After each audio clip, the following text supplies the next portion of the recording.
Like, comment and subscribe. एक बार की बात है, एक गांव था जो जंगल के नजदीक बसा हुआ था। इस वजह से उस गांव पर एक काली चुड़ैल की नजर थी। वो अक्सर रात होने पर गांव में आती थी। सब गांव वाले चुड़ैल के बारे में जानते थे, इसलिए कोई भी घर से बाहर नहीं निकलता था।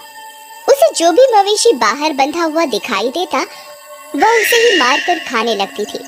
रोज रोज अपने मवेशियों की लाश देख देख कर गांव वाले परेशान हो जाते हैं। और एक रात जब वह चुड़ैल एक मुर्गी के बाड़े में घुसती है, तो सभी गांव वाले हाथ में मशालें लेकर उसे घेर लेते हैं और उस पर हमला कर देते हैं और उसे जलाकर मार डालते हैं। इस दौरान वह चुड़ैल एक मुर्गी को जख्मी कर देती है। हाय रे मेरी सुनहरी, कमबख्त इस चुड़ैल ने तुझे जख्मी कर दिया। तू ठीक तो है ना? मैं तुझे कुछ नहीं होने दूंगी। चल, मैं अभी तुझे दवाई लगा देती हूँ। फिर यशोदा उस मुर्गी के जख्मों पर दवाई लगा देती है और कुछ दिनों में वह मुर्गी ठीक हो जाती है। लेकिन पहले से उसका आकार बहुत बड़ा हो जाता है। अजी सुनिए, देखिए ना सुनहरी कितनी जल्दी इतनी बड़ी हो गई। हाँ यशोदा, इसका आकार देखकर तो मैं भी हैरान हूँ। इतनी बड़ी मुर्गी तो पूरे गांव में किसी के पास नहीं है। फिर रात होने पर एक चोर की नजर उस मुर्गी पर पड़ती है। अरे वाह, इतनी बड़ी मुर्गी! इस मुर्गी पर तो सिर्फ मेरा अधिकार है। वह उसे पकड़ने जाता है। अरे इधर तो आओ मेरी रात प्यारी, तुझे तो तंदूर में पका कर खाऊंगा। वाह वाह वाह वाह वाह, आज तो बढ़िया दावत हो जाएगी। तभी वह मुर्गी उसकी ओर पलटती है और अपनी चोंच से उस पर हमला कर देती है। अरे मर गया रे! अरे नाक मीठी मुर्गी, ये क्या कर रही है? हे भगवान, ये मुर्गी में इतनी ताकत कहाँ से आ गई? तभी वह मुर्गी अपना मुंह बड़ा करके उसे निगल जाती है। मुर्गी उसे खाकर चुपचाप अपनी जगह पर बैठ जाती है। फिर सुबह होने पर वह एक अंडा देती है। वह अंडा बहुत बड़ा होता है। अजी सुनिए, जल्दी बाहर आइए, ये देखिए यहाँ क्या है। क्या हुआ यशोदा, क्यों चिल्ला रही हो? ऐसा क्या देख लिया? अजी देखिए ना, ये अंडा कितना बड़ा है। ये अंडा सुनहरी ने दिया है। अरे वाह यशोदा, ये अंडा तो बहुत कीमती लगता है। चलो इसे उठा लो, इसे यहाँ खुले में नहीं रख सकते। यशोदा उसका अंडा उठाने लगती है। तभी वह मुर्गी उसे चोंच मारती है। अरे कमबख्त मुर्गी, अपनी मालकिन को चोंच मारेगी? रुको, हम थोड़ी देर यहीं इंतजार करते हैं। जैसे ही अपना मुंह दूसरी तरफ करेगी, हम इसका अंडा उठा लेंगे। फिर वे दोनों छुप जाते हैं और इंतजार करने लगते हैं। फिर जैसे ही वो मुर्गी अपना मुंह दूसरी तरफ करती है, वे दोनों उसका अंडा चुरा लेते हैं और घर के अंदर घुस जाते हैं। अरे वाह वाह यशोदा, हमारे हाथ तो खजाना लग गया। इतना बड़ा अंडा कभी किसी मुर्गी ने नहीं दिया प्रीतम। अगर हम इसे शहर में बेचने जाएंगे तो हमें इसके मुंह मांगे पैसे मिलेंगे। मैं कल ही इसे लेकर शहर जाऊंगा। वहीं दूसरी तरफ वो मुर्गी अपने अंडे को ना पाकर गुस्से में आ जाती है और अपने अंडे को सूंघते सूंघते उनके दरवाजे पर पहुंच जाती है। फिर वह मुर्गी खिड़की से झांक कर देखती है तो उसकी नजर उसके अंडे पर पड़ती है। फिर वह मुर्गी गुस्से में उनके दरवाजे पर अपनी चोंच मारना शुरू कर देती है। अरे ये कौन है? तुम यहीं रुको, मैं अभी देख कर आता हूँ। फिर रामू खिड़की से झांक कर देखता है तो उसे वह भूतिया मुर्गी उसके दरवाजे पर खड़ी हुई दिखाई देती है। अरे मर गई रे! ये कमबख्त मुर्गी तो अपना अंडा लेने के लिए यहाँ तक आ गई। अब क्या करूँ? अरे यशोदा, ये कमबख्त मुर्गी तो अपना अंडा लेने के लिए मरे जा रही है। इसके पंजे तो देखो, कैसे चुड़ैल के जैसे लग रहे हैं। अगर ये अंदर घुस गई तो हमारी शामत आ जाएगी। तभी वह अंडा हिलने लगता है और धीरे धीरे टूटने लगता है। अजी वह देखिए, इसके अंडे में कुछ हलचल हो रही है। लगता है बच्चा निकलने वाला है। तभी उसका अंडा ऊपर से टूट जाता है और उसमें से एक बच्चा बाहर निकलता है। उसे देखकर उन दोनों की आंखें फटी की फटी रह जाती हैं। अरे अरे, ये क्या चीज है? ये कैसा बच्चा है?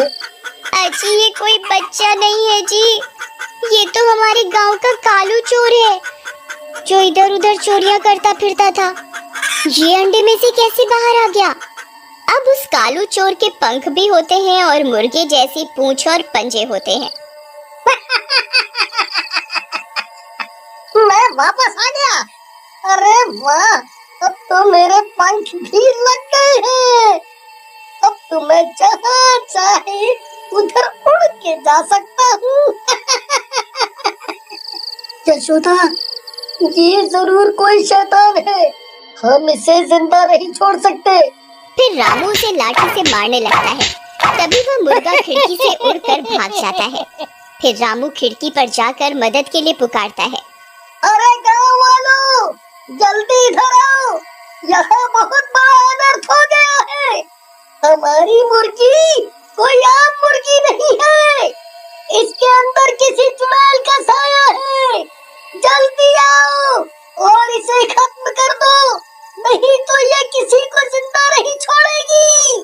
फिर गांव वाले उस मुर्गी का रूप देखकर समझ जाते हैं कि दाल में जरूर कुछ काला है। रामू भाई सही कह रहे हैं, ये वही मुर्गी है जिसे उस चुड़ैल ने काटा था। हमें इसे खत्म करना होगा। चलो भाइयों, आज इस मुर्गी को पका कर इसका लेग पीस खाएंगे। फिर वे सब गांव वाले उसके ऊपर जलती हुई मशालों से हमला कर देते हैं और उस मुर्गी को जलाकर मार डालते हैं और उसे आग में से उसका लेग पीस निकाल कर खाने लगते हैं। वाह, मजा आ गया रामू भाई, तुम्हारी मुर्गी तो बहुत स्वादिष्ट निकली।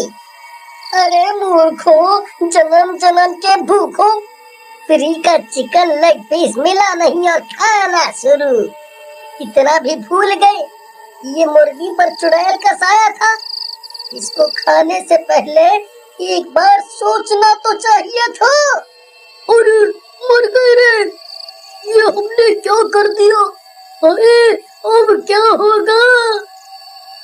अरे रामू भाई कुछ करो, मुझे कुछ कुछ हो रहा है। अरे अरे अब मैं नहीं बचूंगा, अरे मैं नहीं बचूंगा। फिर उस भूतिया मुर्गी का असर शुरू हो जाता है और वे तीनों भूत बनने लगते हैं। अजी कुछ कीजिए, अगर ये भूत बन गए तो किसी को जिंदा नहीं छोड़ेंगे। फिर गांव वाले उन्हें पेड़ से बांध देते हैं।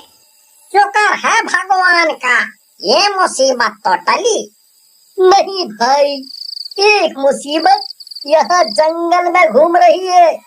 उस मुर्गी के अंडे से एक दानव ने जन्म लिया था जो हूबहू कालू चोर की तरह दिखाई दे रहा था। ये क्या कह रहे हो भाई? ऐसा कैसे हो सकता है भाई?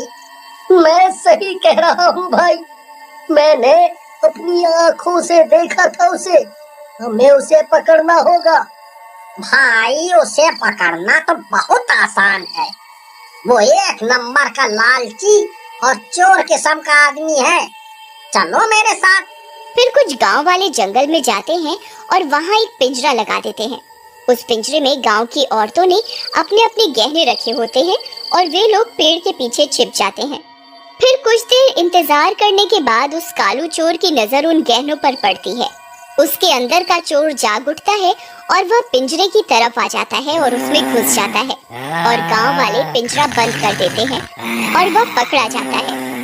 फिर गांव वाले उस पिंजरे में आग लगा देते हैं और उस भूतिया चोर को मार डालते हैं और वापस गांव आ जाते हैं। अरे भाइयों, अब इनका क्या करें? इन कमबख्तों को तो जलाकर मार भी नहीं सकते। मैं तुम्हारी मदद कर सकता हूँ। इसके लिए मुझे एक पूजा करनी होगी, लेकिन इस पूजा में हमें मांसाहारी आहार को छोड़ने का प्रण लेना होगा, तभी वह पूजा सफल हो पाएगी और इन्हें मुक्ति मिल पाएगी। हम सब प्रण लेते हैं, इस गांव में कोई भी व्यक्ति मांसाहारी भोजन नहीं करेगा, हम प्रण लेते हैं। पूजा संपन्न होने पर उस पूजा के जल को पुजारी उन तीनों पर डालते हैं तो वो तीनों भी ठीक हो जाते हैं।